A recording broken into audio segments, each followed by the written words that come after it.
Wat is dit voor een dilemma, joh? Ik zou echt niet in de politiek kunnen zitten.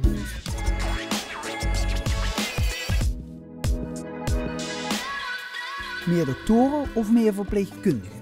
Meer verpleegkundigen. Doktoren. Ik denk meer verpleegkundigen. Nou, ik denk met oog op de vergrijzing beide. Meer geld naar doktoren of meer geld naar verpleegkundigen? Ja, dat is natuurlijk... Meer geld naar verpleegkundigen. Ja, voor mezelf zou ik natuurlijk zeggen geld naar doktoren.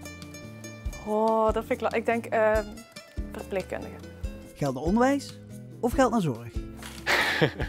Ja, dat is natuurlijk kiezen voor of de ouderen of de jongeren. Onderwijs. Geld naar het onderwijs.